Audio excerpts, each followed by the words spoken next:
इस वीडियो में हम लोग क्लास 8 हिस्ट्री का चैप्टर 10 पढ़ने वाले हैं, जिसका नाम है अंग्रेजी शासन एवं शहरी बदलाव। तो इस वीडियो में हम लोग इस चैप्टर के A to Z question answer solve करेंगे, जो भी इस चैप्टर में दिया हुआ है। चैप्टर के अंदर का सवाल भी हल करेंगे और अभ्यास का भी प्रश्न उत्तर हल करेंगे। तो चलिए बिना समय गवाए वीडियो को स्टार्ट करते हैं। अगर आप चैनल पर नए हैं तो चैनल को सब्सक्राइब कर ले और वीडियो को लाइक कर दें। और बाकी वीडियोस अगर आप देखना चाहते हैं कोई भी सब्जेक्ट का, तो प्लेलिस्ट से देख लें। ठीक है, तो चलिए वीडियो को स्टार्ट करते हैं। तो देखिए अभ्यास का प्रश्न आइए फिर से याद करें। ठीक है, तो ये सब है ना आपके लिए स्पेशल टाइप कर दिए हैं, तो चलिए उसी से बताते हैं पीडीएफ से। तो देखिए ये पाठ के अंदर का सवाल है, पाठगत प्रश्नोत्तर मतलब क्या, पाठ के अंदर का सवाल है। ठीक है, तो आपको दोनों सॉल्व करा रहे हैं। पहला प्रश्न है, औपनिवेशिक शहर मध्यकालीन शहर से किस प्रकार भिन्न थे, कक्षा में चर्चा करें। तो उत्तर लिखेंगे, मध्यकालीन शहर परंपरागत व्यवसायों, सत्ता, शासन सत्ता के केंद्र व मंदिरों के केंद्र होने के कारण विकसित हुए थे। ठीक है, जो मध्यकाल में जो शहर बना ना, तो वहां पर कोई व्यवसाय होता था, कोई खास तरह का व्यवसाय। और शासन सत्ता में तो वहां पर नवाब रहते थे, राजा रहते थे। ठीक है, तो वो शहर बन गया। और उसके बाद मंदिर था, वो वहां पर कुछ फेमस मंदिर थे, जिसके कारण वो जो गांव था वो शहर में बदल गया। ठीक है, तो मध्यकालीन शहर परंपरागत व्यवसायों, शासन सत्ता के केंद्र व मंदिरों के केंद्र होने के कारण विकसित हुए थे। ठीक है, आगे है, जबकि औपनिवेशिक शहर अंग्रेजों के आधुनिक व्यवसाय वाणिज्य के कारण विकसित हुए थे। ठीक है, दोनों में अंतर समझिए। औपनिवेशिक शहर, ठीक है, जो जो अंग्रेज बनाए थे, तो जो आधुनिक व्यवसाय वाणिज्य था ना, उसके कारण विकसित हुए थे। किसी गांव में क्या बड़ा सड़क बना दिए, बड़ा सा फैक्ट्री लगा दिए। ठीक है, तो वो क्या हुआ, वो धीरे धीरे है ना गांव शहर में बदलने लगा। कि वो हो गया औपनिवेशिक शहर। औपनिवेशिक शहरों के विकास के साथ साथ मध्यकालीन शहरों में वस्तुओं के उत्पादन कम होने लगे, उन वस्तुओं की मांग घटने लगी और ये शहर उजड़ने लगे। कौन से शहर? मध्यकालीन शहर। ठीक है, क्योंकि मध्यकालीन शहर में ना बहुत परंपरागत तरीके से सामान बनता था, तो बहुत कम मात्रा में बनता था और उसका दाम ज्यादा होता था। वही औपनिवेशिक शहर में फैक्ट्री में जो निर्माण होता था ना वस्तु, वो उसका दाम क्या था, कम होता था, तो लोग उसी को खरीदते थे। जिसके कारण क्या, मध्यकालीन शहर ठीक है धीरे धीरे क्या हो गया, जो इसमें जो वस्तु बनता था उसका मांग कम हो गया और इस शहर उजड़ने लगा। आगे है दूसरा सवाल, भागलपुर एक व्यवसायिक शहर था, क्या आप इस विचार से सहमत हैं? व्यवसायिक मतलब क्या, यहाँ पे व्यवसाय होता था। ठीक है, व्यवसाय, व्यापार। तो उत्तर लिखेंगे, हाँ मैं इस विचार से सहमत हूँ कि भागलपुर एक व्यवसायिक शहर था। यहाँ प्राचीन काल से ही तसर सिल्क का कपड़ा तैयार होता था। कौन सा सिल्क? तसर सिल्क, और प्राचीन काल से ही, जिस कारण इसे सिल्क सिटी कहा जाता था। ठीक है, सिल्क सिटी। यहाँ के बने उत्कृष्ट व कलात्मक कपड़े यूरोपीय देशों में भेजा जाता था, जहाँ इसकी बहुत मांग थी। ठीक है, बहुत बढ़िया कपड़ा बनता था और कलात्मक मतलब उस पर डिजाइन किया हुआ रहता था, तो यूरोपीय देशों में भेजा जाता था और वहाँ पे इसका बहुत ज्यादा मांग भी था। प्रश्न 3 देखिए, आप किसी शहर के शैक्षणिक, धार्मिक, सार्वजनिक एवं सरकारी भवन की सूची बनाएं तथा जानकारी प्राप्त करें कि इनका निर्माण कब हुआ। आप यह बताएं कि इसका उपयोग किस काम के लिए किया जाता है। तो देखिए, आप जिस शहर में रहते हैं ना, तो वहाँ का कोई खास क्या हो, कॉलेज हो। ठीक है, कोई खास कॉलेज, तो उसका सूची बना लेना है। धार्मिक में तो बहुत सारा जो फेमस फेमस मंदिर है ना, ठीक है, आपके शहर में उसका लिस्ट बना दे लेना। पहले शैक्षणिक में कर लेना है। ठीक है, पहले शैक्षणिक में कर लेना है, उसके बाद फिर धार्मिक में, उसको सार्वजनिक में तो कोई भी सार्वजनिक भवन हो सकता है। ठीक है, वो स्कूल भी हो सकता है या फिर कुछ भी हो सकता है। ठीक है, जो सभी के उपयोग के लिए है ना, तो उसको सार्वजनिक बोलते हैं। ठीक है, ये कोई जैसे गोलघर है तो सार्वजनिक है ना, सार्वजनिक पटना में जो है। उसी तरह सार्वजनिक जो सभी के उपयोग के लिए है। सरकारी भवन कोई बनाया हुआ है, ठीक है, सरकारी भवन, तो वो सबका क्या करना है, सूची तैयार कर लेना है और जानकारी प्राप्त करना है कि इसका निर्माण कब हुआ, उस पर लिखा हुआ रहता है। ठीक है, और इसमें क्या काम होता है, ठीक है, वो भी लिख दीजिएगा। जैसे मान लेते हैं कि मंदिर है। ठीक है, मान लेते हैं कि कोई भी मंदिर है, मंदिर का नाम मान लेते हैं धार्मिक वाला में, धार्मिक भवन में लिख दिए मंदिर का नाम। तो पता चल ही जाएगा कि यहाँ पर पूजा पाठ होता है। अब देखिए, अब हम लोग हल करेंगे अभ्यास के प्रश्न। ठीक है, आइए फिर से याद करें। सही और गलत बताना है। तो पहला है, भागलपुर शहर का विकास औपनिवेशिक शहरों से भिन्न परंपरागत शहर के रूप में हुआ। तो ये सही है, क्योंकि भागलपुर को सिल्क सिटी कहते हैं। यहाँ प्राचीन काल से ही तसर सिल्क का कपड़ा बनता था। ठीक है, अभी पढ़े हैं, यूरोप में भेजा जाता था। तो औपनिवेशिक शहर नया था, ठीक है, अंग्रेज के आने के बाद बना। तो ये ठीक है, तो इससे क्या था, इससे अलग परंपरागत शहर था। तो हाँ, तो सही हो जाएगा। मुस्लिम काल में भागलपुर शहर सूफी संस्कृति का केंद्र नहीं था। तो केंद्र था, तो नहीं लिखा हुआ तो हो जाएगा गलत। 19वीं सदी में भागलपुर में बंगाली और मारवाड़ी समुदाय का आगमन हुआ।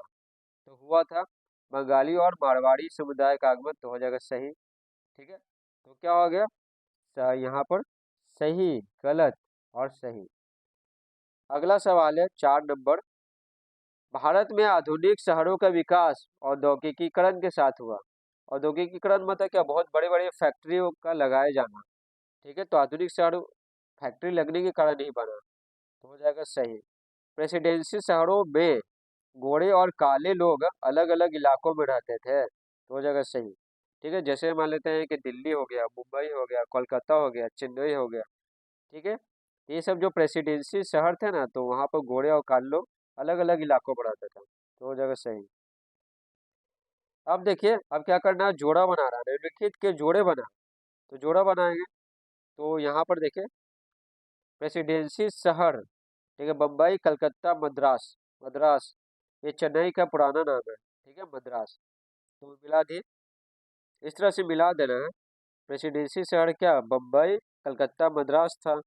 ठीक है, रेलवे शहर क्या था, बरेली और जमालपुर था। और जो बच गया औद्योगिक शहर, कानपुर और जमशेदपुर। ठीक है, यहाँ पर फैक्ट्री लगा हुआ है। ठीक है, कानपुर और जमशेदपुर में।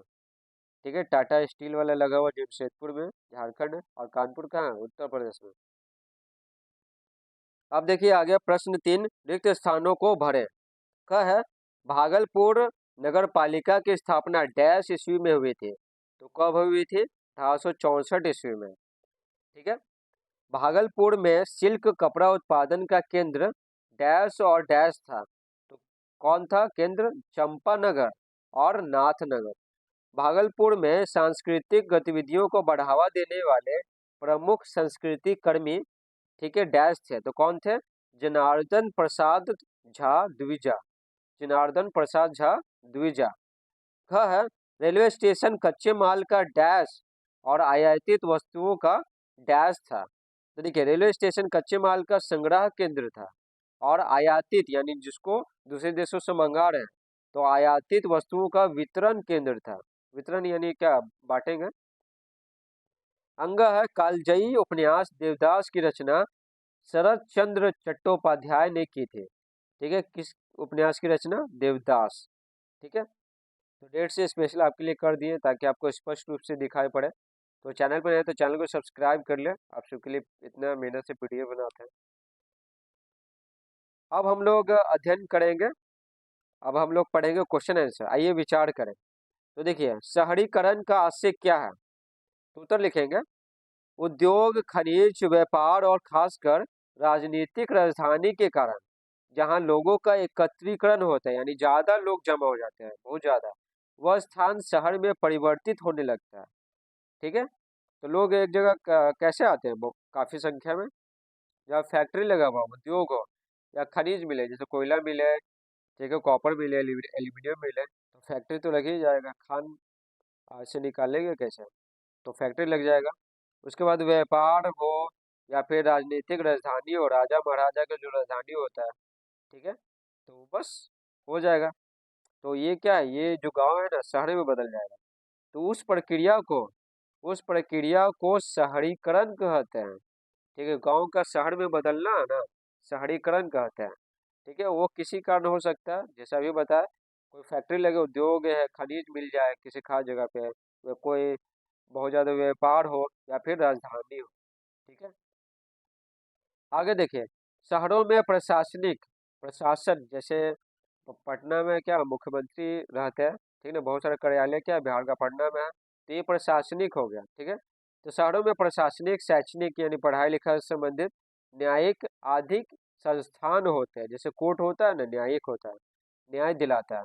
अतः वहाँ लोगों का जमावड़ा होने लगता है और शहरीकरण होने लगता है। शहरीकरण यानी गांव का शहर में बदलना। अब देखिए दूसरा प्रश्न देखिए, 18वीं सदी में नए शहरी केंद्रों के विकास की प्रक्रिया पर प्रकाश डालें। ठीक है, प्रकाश डालें यानी क्या, समझाना है। ठीक है, तो 18वीं सदी में नए शहरी केंद्रों का विकास कैसे हुआ ना, ये समझाना। तो उत्तर लिखेंगे 18वीं सदी में मुगल सत्ता के धीरे धीरे कमजोर होने के कारण शासन से संबद्ध शहर पतन को प्राप्त होने लगे। पतन यानी क्या, समाप्त होने लगे। ठीक है, मुगल सत्ता धीरे धीरे कमजोर पड़ा ना, तो उसे उसके शासन से संबंध जितना शहर था ना, वो धीरे धीरे समाप्त होने लगे। ठीक है, लखनऊ, हैदराबाद, सेरिंगापटम, पूना, नागपुर, बड़ौदा आदि नए शहर स्थापित होने लगे। ठीक है, लखनऊ पता है उत्तर प्रदेश, हैदराबाद आंध्र प्रदेश में है। ठीक है, इस तरह से आगे देखिए, व्यापारी, शिल्पकार, कलाकार, प्रशासक आदि नए शासन केंद्रों की ओर काम तथा संरक्षण की तलाश में आने लगे। ठीक है, ये जो कलाकार है, शिल्पकार है, तो संरक्षण, राजा अपने दरबार में बहुत सारे को रखते थे ना, जैसे प्रशासक है, ठीक है, या फिर पेंटर है, डांसर है, ये सब को अपने दरबार में रखते थे। ठीक है, लेखक है, और बाकी काम की तलाश में आएंगे। ठीक है, व्यापारी और शिल्पकार। ठीक है, आगे देखिए तीसरा सवाल, ग्रामीण एवं शहरी अर्थव्यवस्था के अंतर को स्पष्ट करें। ग्रामीण और शहरी अर्थव्यवस्था। उत्तर लिखेंगे, ग्रामीण क्षेत्रों में अर्थव्यवस्था का आधार कृषि है। ठीक है, अर्थव्यवस्था नहीं क्या, पैसा। ठीक है, पैसा से ही सारा काम होगा ना। तो ग्रामीण क्षेत्रों में अर्थव्यवस्था का आधार कृषि है। ठीक है, अर्थव्यवस्था रोजगार के साधन है, ये सब हो गया अर्थव्यवस्था का मतलब। तो ग्रामीण क्षेत्रों में अर्थव्यवस्था का आधार कृषि है, जबकि शहरों में उद्योग और शिल्प के साथ नौकरी अर्थव्यवस्था का आधार है। तो शहर में लोग नौकरी भी करते हैं, बहुत सारा कार्यालय रहता है, और फैक्ट्री में लोग काम करते हैं, और शिल्प यानी जैसे मूर्ति बना रहे हैं या फिर गहना बना रहे हैं। ठीक है, इस तरह से शिल्प का भी काम हो जाता है। गांव में अधिकांशतः किसान और खेती के कामों से जुड़े मजदूर व छोटे मोटे काम करने वाले लोग रहते हैं।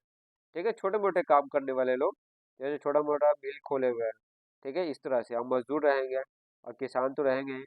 जबकि शहरों में छोटे मध्यम बड़े व्यापारी, शिल्पकार, शासक तथा अधिकारी रहते हैं। शहर में सब रहता है, छोटा व्यापारी भी, मध्यम और बड़ा व्यापारी भी। ठीक है, शिल्पकार बताएंगे, मूर्ति गहना, ठीक है, इस सब बनाने वाले, शासक भी रहते हैं, अधिकारी रहते हैं। ठीक है, आगे देखिए चौथा सवाल, भागलपुर शहर एक व्यवसायिक एवं सांस्कृतिक नगर था, कैसे। ठीक है, सांस्कृतिक और व्यवसायिक नगर। सांस्कृतिक मतलब क्या, सांस्कृतिक मतलब जो संस्कृति से संबंधित हो, भाषा है, रहन सहन, या फिर पर्व है। ठीक है, ये सबसे संबंधित हो, समझे, कला से संबंधित हो, तो वो सब सांस्कृतिक में आएगा। तो उत्तर लिखेंगे, भागलपुर न केवल औपनिवेशिक काल में बल्कि उसके बहुत पहले से ही व्यापार का केंद्र था। ठीक है, भागलपुर गंगा तट पर अवस्थित होने के कारण दूर दराज के व्यापारी वस्तुएं लेकर भागलपुर आते थे। ठीक है, नदी मार्ग से आते थे, जिससे व्यापार की उन्नति होती थी। ठीक है, देश के दूर दराज के व्यापारी यहाँ आ बसे थे। ठीक है, दूर दराज के व्यापारी, व्यापार के साथ ही भागलपुर सांस्कृतिक क्षेत्र में भी आगे था। मैं पूछ रहा था ना सांस्कृतिक। ठीक है, सांस्कृतिक क्षेत्र में भी आगे था। यहाँ शैक्षणिक संस्थान की भरमार थी, बहुत सारे कॉलेज था यहाँ पर। ठीक है, और यहाँ रंगशालाएं थी, रंगशालाएं भी यहीं पर था ढेर सारा। तो इस प्रकार से भागलपुर एक सांस्कृतिक नगर भी था। ठीक है, व्यवसायिक नगर होने के अलावा। पांचवा प्रश्न है, भागलपुर को सिल्क सिटी यानी रेशमी शहर कहा जाता है, क्यों। तो उत्तर लिखेंगे, भागलपुर शहर का सबसे प्रसिद्ध उद्योग तसर सिल्क का कपड़ा तैयार करना था। ठीक है, तो भागलपुर में ना तसर सिल्क का कपड़ा तैयार किया जाता था प्राचीन काल से ही। यह व्यवसाय यहाँ बहुत पुराने समय से चला आ रहा था। ठीक है, रेशम और सूत की मिलावट से बाफ्टा तैयार किया जाता था। ठीक है, रेशम मिलाएंगे और सूत मिलाएंगे, दोनों मिला करके बाफ्टा तैयार करेंगे, और यहाँ का कपड़ा यूरोपीय देशों को भेजा जाता था, जहाँ जहाँ इसकी बहुत मांग थी। इन्हीं कारणों से भागलपुर को सिल्क सिटी यानी रेशमी शहर कहा जाता है। ठीक है, तो यहाँ पर है ना, यहाँ पर बहुत पहले से ही तसर सिल्क का कपड़ा तैयार किया जाता था। ठीक है, इसलिए इसको सिल्क सिटी कहा जाता था। ठीक है, आगे देखिए छठा सवाल, भागलपुर शहर के सामाजिक परिवेश को समझाइए। ठीक है, मतलब लोग क्या क्या क्या करते थे, समझे, कौन कौन लोग रहते थे, कौन कौन लोग रहते थे और धर्म के आधार पर कैसे बटे हुए थे, उनका रहन सहन कैसा था, यही बताना है। तो उत्तर लिखेंगे, भाषा भाषी के ख्याल से भागलपुर शहर में अधिकतर बंगला भाषी थे, तो बिहारी भाषा बोलने वालों की भी कमी नहीं थी, मतलब दोनों थे, बंगला भाषी भी थे और बिहारी भाषा बोलने वाले भी थे। बिहारी भाषा जैसे मैथिली। करघा चलाने वाले अधिकतर मुसलमान जुलाहे थे, करघा चलाते थे यानी कपड़े बुनते थे, कौन, मुसलमान जुलाहे। जुलाहा यानी जो कपड़ा बुनता है उसको जुलाहा बोलते हैं। व्यापार पर मारवाड़ी, अग्रवाल, जायसवाल आदि जातियां एक ताकतवर व्यावसायिक समूह के रूप में व्यापारिक मोहल्लों में भरे पड़े थे। ठीक है, व्यापार करते थे। जो मारवाड़ी जाति थी ना, अग्रवाल, जायसवाल, ये जो जाति थी, इसका काम ही था व्यापार करना, सिर्फ व्यापार करना। ब्राह्मण तथा कायस्थ सरकारी पदों पर काबिज थे। जो ऊंची जाति के लोग थे ना, ब्राह्मण, कायस्थ, ये सब सरकारी पदों पे काबिज थे। अब देखिए, आइए करके देखें। तो पहला प्रश्न है, आप अपने राज्य के किसी शहर के इतिहास का पता लगाएं तथा शहर के फैलाव और आबादी के बसाव के बारे में बताएं। साथ ही शहर में संचालित व्यवसायिक, शैक्षणिक व सांस्कृतिक गतिविधियों के विषय में जानकारी दें। ठीक है, तो ये परियोजना कर रहे हैं, ये आपको करना है। ठीक है, तो अपने राज्य के किसी शहर के इतिहास का पता लगाना है। तो आप अपने शहर के इतिहास का पता लगाएंगे। ठीक है, या फिर बिहार की राजधानी पटना, तो उसके बारे में भी लिख सकते हैं।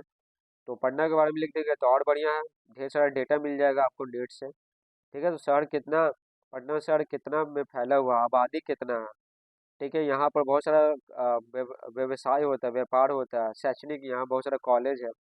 ठीक है, और यहाँ पर सांस्कृतिक गतिविधि भी होते रहता है, नाटक हो गया। ठीक है, और गांधी मैदान में बहुत सारे मेला का आयोजन होते रहता है। ठीक है, तो ये सब आप लिख सकते हैं। ठीक है, तो एक बार सर्च कीजिएगा नेट पे, तो सब के सब आ जाएगा। इस प्रकार से क्वेश्चन आंसर का यह वीडियो समाप्त होता है। अगर आप चैनल पर नए हैं तो चैनल को सब्सक्राइब कर लें और वीडियो को लाइक कर दें। Thanks for watching.